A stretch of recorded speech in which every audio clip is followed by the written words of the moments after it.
Welcome to the G-Spot. Five, four, three, two, one.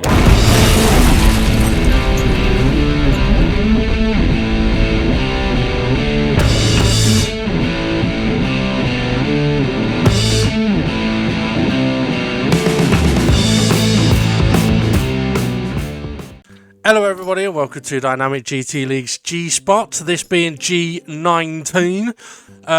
Yeah, it takes that many attempts to find it.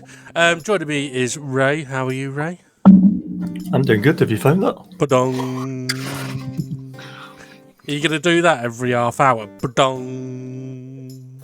Oh, was that my... yeah, ba-dong. I can understand I don't know why. that. Well, I've changed all the settings to make the mic lower, and it just doesn't happen. Like, even on my streams, it's loud as hell, and when I'm playing games, the thing it's is, loud as hell. I think I now know why the some of these boom mics, the ones that have the springs on, are a little bit cheaper. It's because when you do knock them, they go ba-dong.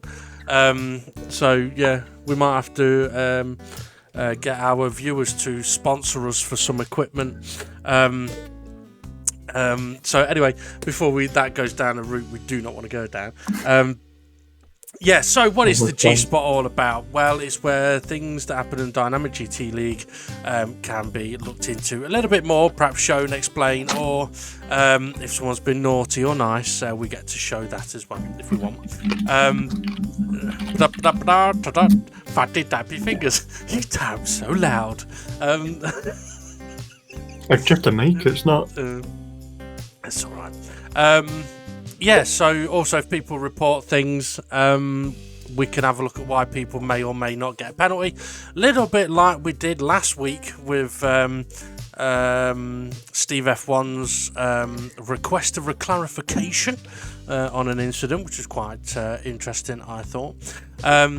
Also, Ray, a few people may have noticed that I said many times last week that we would be featuring a situation that involved Bob on the G-Spot. And then, yeah, I completely forgot to put that video clip in, and we've not even looked at it or talked about it. So that's what we're going to do for the first one today.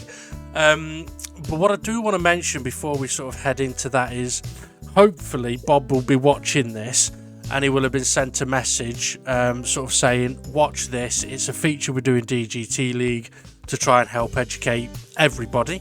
But also, I'd like to sort of say to Bob that with him being a new driver, you may have a difference of opinion in this, Ray, but with him being a new driver, there is the possibility that he may get a few reports put in on him because he is new, and people may want to bring things to his attention to make sure that he gets led down the right route, not the wrong route. Yeah. Sometimes it happens, sometimes it doesn't. Yeah. We've got a famous one, though. Yeah, that's true. I was going to say it happened with Hay, but actually that still happens with Hay. So it's been a year and a half and nothing's changed. But no, I'm only messing. You can't suppose it, show an old dog new tricks. Yeah, that is what they say. Can't make a leopard change his spots. Yeah. Okay, so this first one we're going to have a look at then. It is involving Bob. Now, in some ways, it may seem a little bit harsh that it is on me.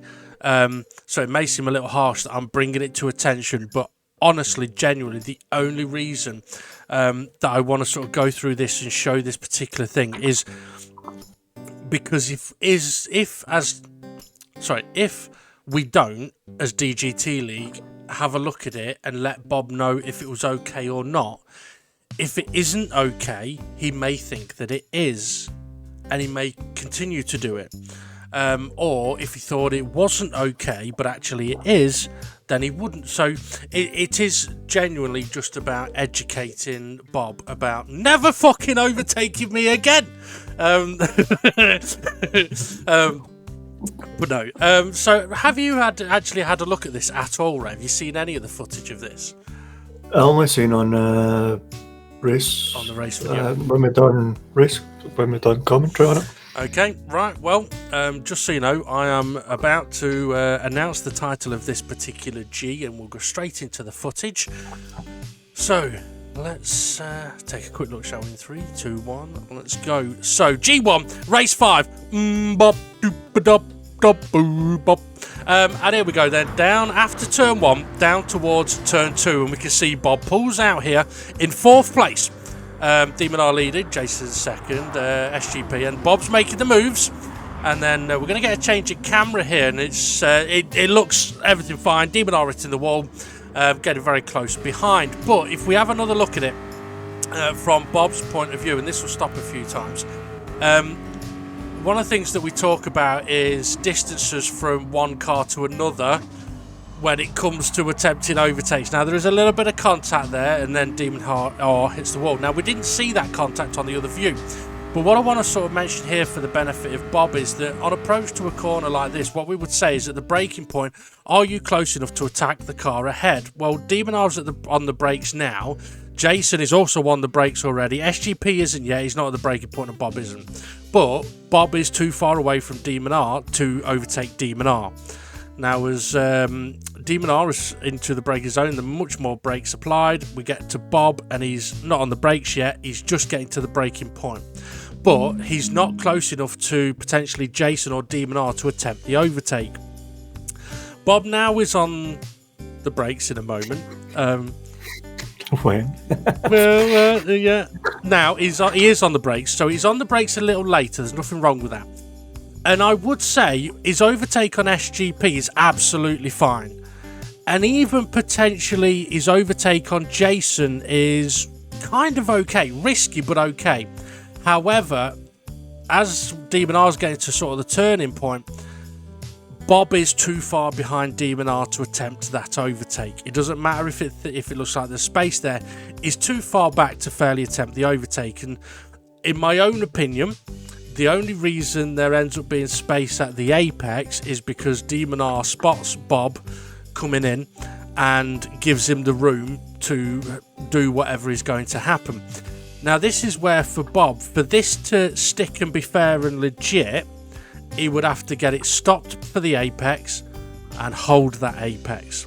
If he understeers, locks up, goes straight on in any way, shape or form, then it would be seen as potentially unfair. So we can see that Demon R is now given the room, and Bob is aware that it might not be giving him that room, but he's on the brakes, he's on the curb a bit, but this is where for Bob now his car needs to be going right, but unfortunately it goes straight on a little bit and understeers a touch, and there's a little bit of contact. Now, the contact isn't massive, but in my opinion, in this particular corner, it was just enough of a touch to send Demon R slightly offline. But this is one of those situations, I think, Ray, where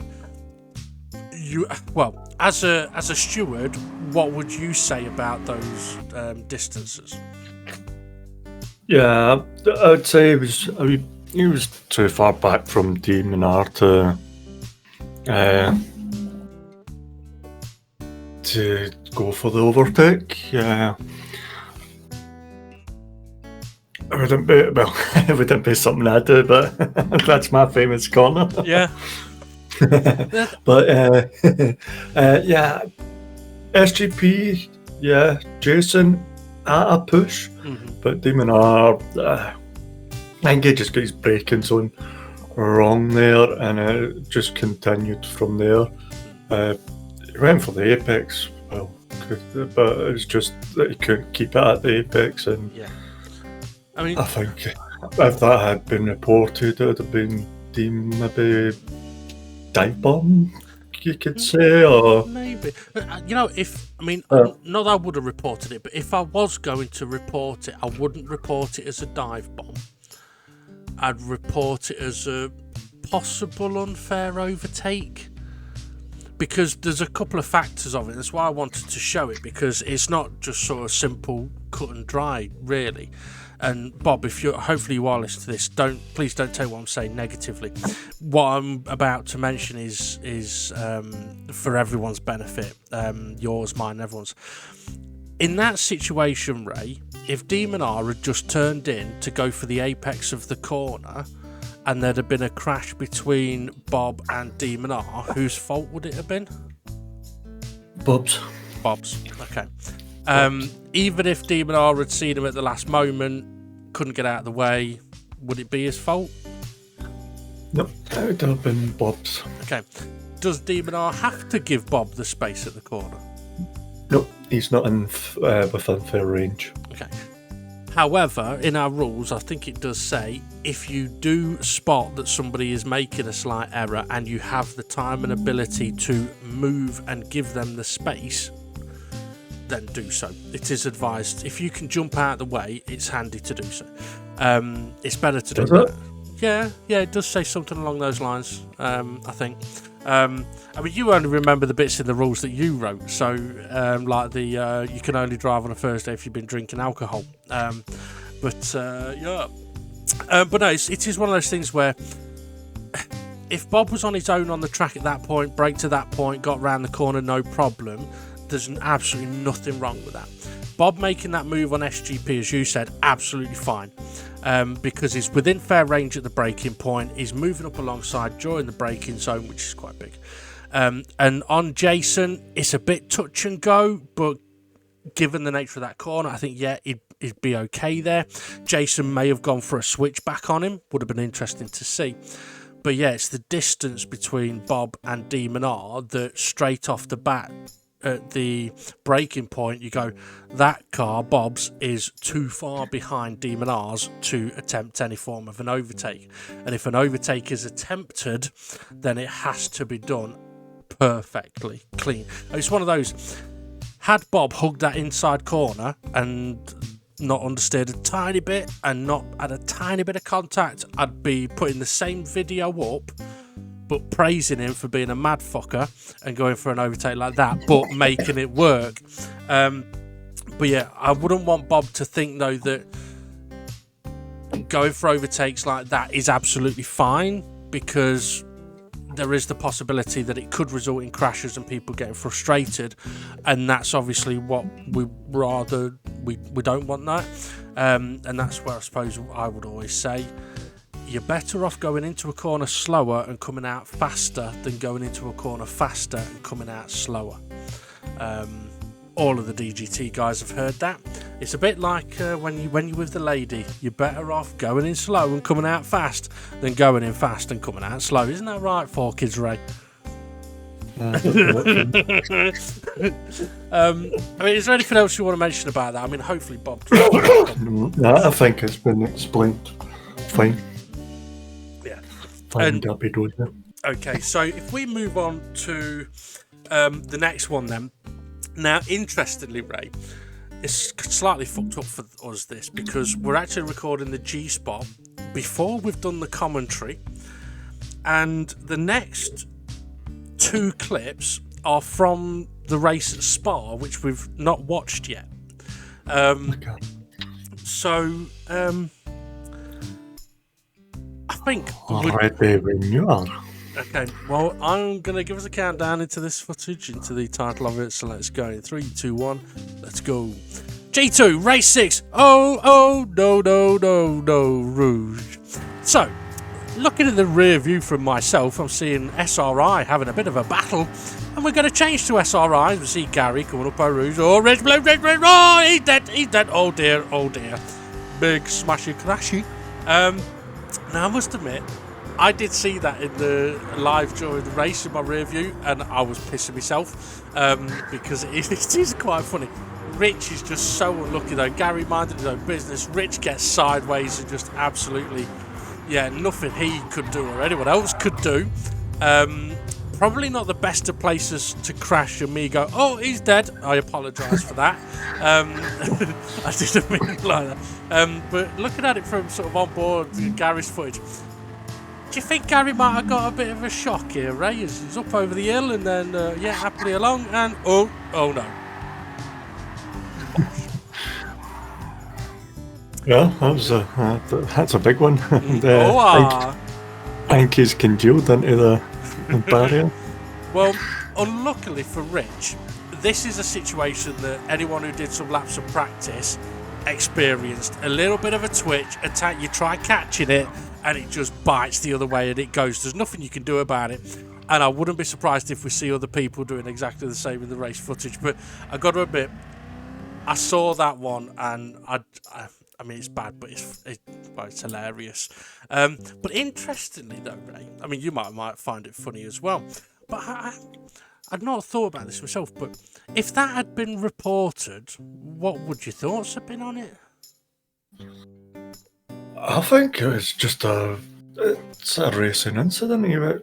He was a bit on the curb with the power, and the car just went on him. I don't think there was anything he could do about it, to be honest. And he does wait. He doesn't let pass Gary. He starts pushing Gary on to try and get him going again. But yeah, I think that's just a big sheer bad luck moment there, where he's on the curb, the car loses the grip, swings one way, tries to correct it, and it swings the other way, and unfortunately took out Gary. And it's interesting that you mentioned about the sheer bad luck, because in our penalties, like, we have one which is for sheer bad luck, which I don't think may have only ever been applied once. But I suppose thinking about it, in that kind of situation, I mean, if Richard had gone in there absolutely flat out and lost control, then I'd say, nah, that's not bad luck, he's gone too fast, because you have to slow down in this car in there. But he's done what you should do to try and get through the corners, and he has gotten lucky. But yeah, I mean, I surprisingly, I'd agree with you. About time. Yeah. But yeah. Also, I think we need to get a new sponsor. I'm thinking either Flora or I can't believe it's not butter, for the amount of times that I go, but yeah, but yeah, so unfortunate for Rich, but yeah, also unfortunate for Gary. Okay, we're going to go straight into the next one right now.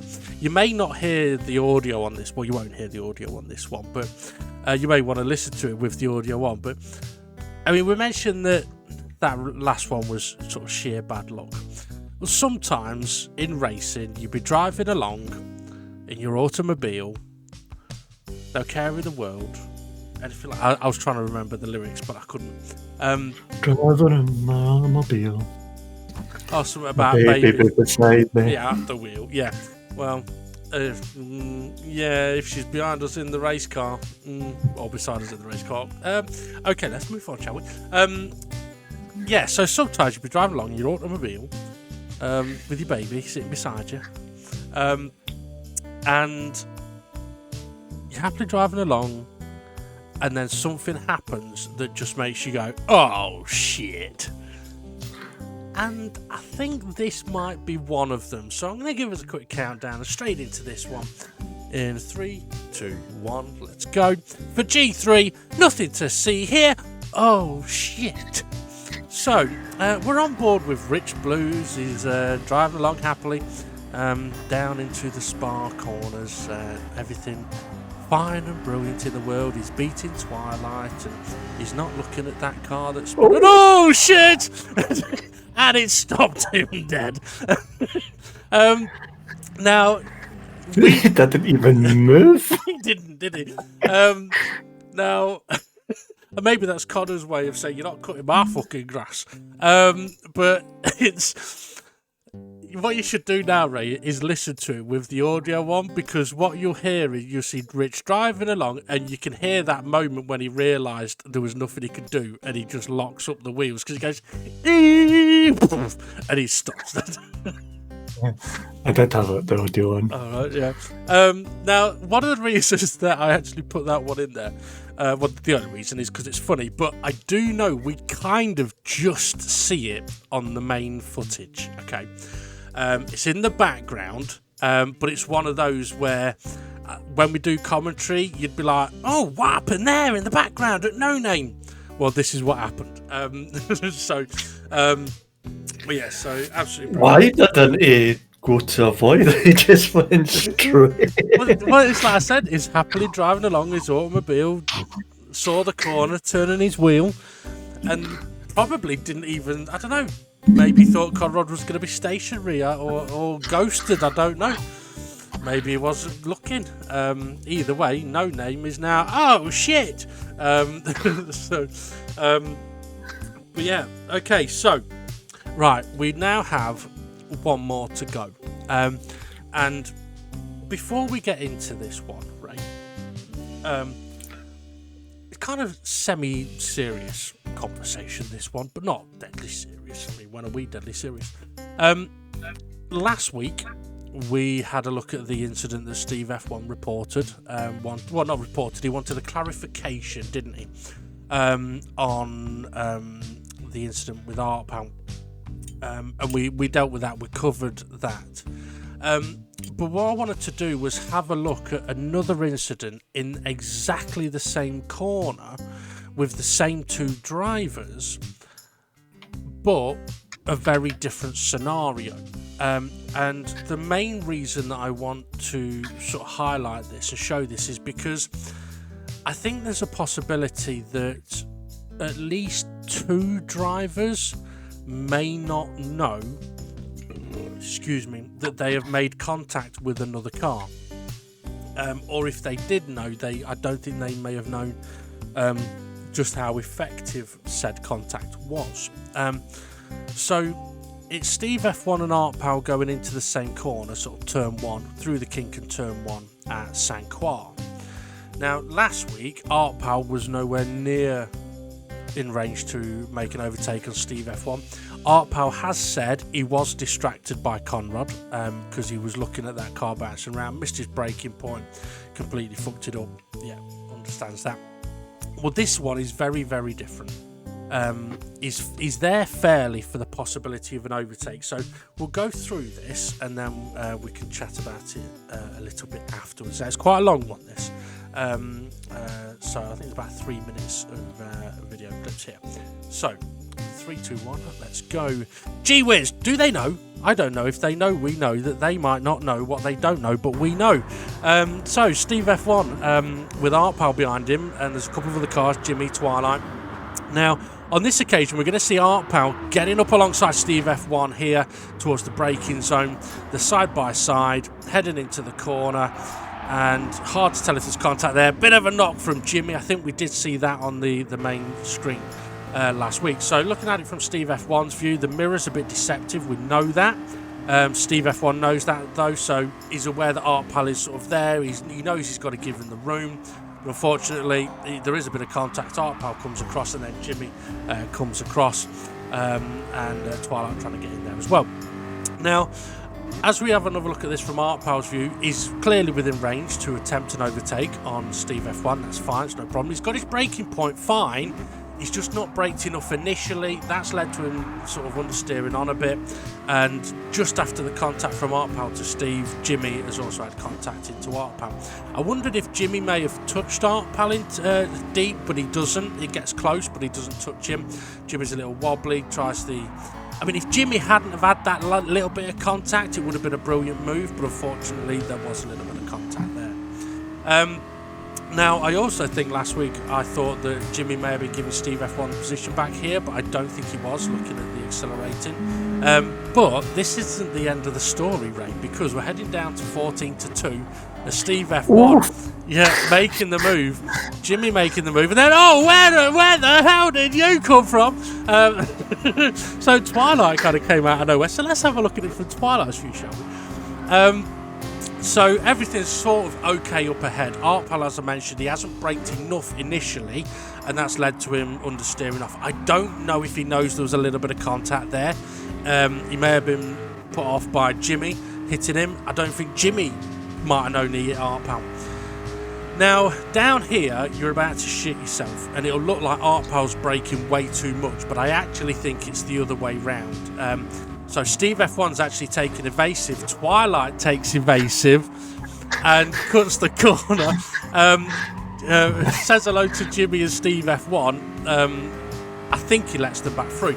But I looked at this. Art Pal brakes at the normal point, just about 200, slowing the car down nicely. The others have kind of come past him a bit quick, which you can kind of see by Steve F1 did go a little deep there, Jimmy a little deep, and Twilight, well, yeah, he took evasive and not a lot he could do there. But a very different situation to the one that Art Pal made the mistake last week. But I wanted to highlight that because this is one of those situations where I think this was like a few laps after the incident with Art Pal, where Steve F1 will have seen and known there was contact, but Art Pal may have had no idea whatsoever, because as we mentioned last week, sometimes when you get the tail out on this car, you don't necessarily know if it's making contact with someone next to you.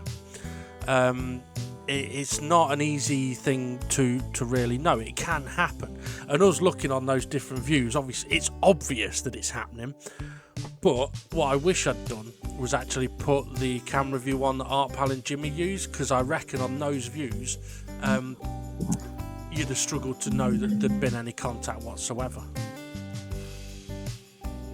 Yeah, it was very light contact, so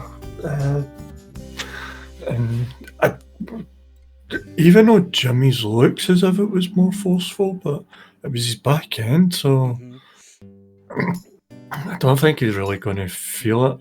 No. And he's a pad user, isn't he? Yes, he is. Yeah. Yeah. So you're right, he wouldn't have used it. But also, with it being the rear end, it shows that they're trying to get the front end in the right places, but the rear end's not going. I mean, with Art Pal's, he did understeer and went straight on a bit. Yeah. But again, I don't think he'd have known much about the contact. But interestingly, I don't know if you saw it, but with Art Pal's braking, he doesn't brake fully initially. He brakes like 3/4, then brakes fully, and then sort of fed off. I know you've mentioned it before about like it's easy for people to think they've slowed down enough and to bleed off the brakes and then go, oh shit, not making the corner. And I would say it is better to go full brakes first and bleed off rather than not go full brakes and the reason I say that is if you're in a car that's got aerodynamics, its best braking capability is when it's at full speed.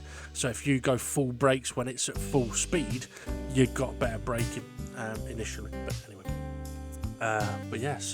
but I did find, it was interesting when I was going through that footage and I was watching it down to the hairpin, and all of a sudden Twilight appeared out of fucking nowhere, cutting the corner.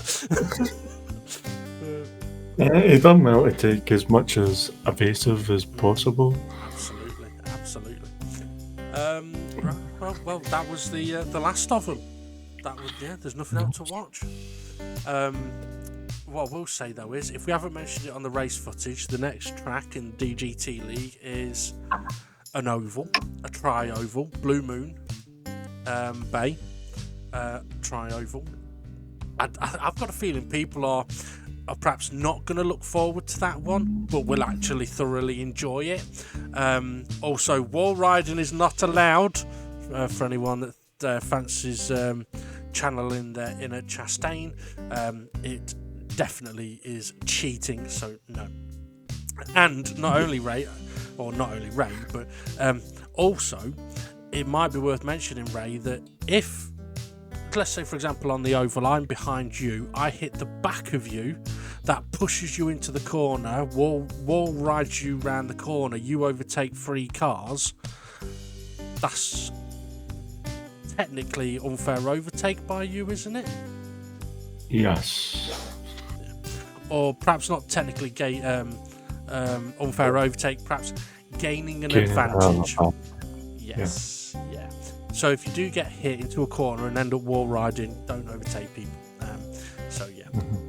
Okay, right. I think that's the G-Spot all done and dusted with for this week. So hopefully it's been of some use for you folks. And we'll see if we get... Well, there should be one next week, because I know that there's been something reported, which I think we'll be looking at for next week from Spa. So, right. Thank you, everybody. Have a good one. Take it easy. See you later. Bye.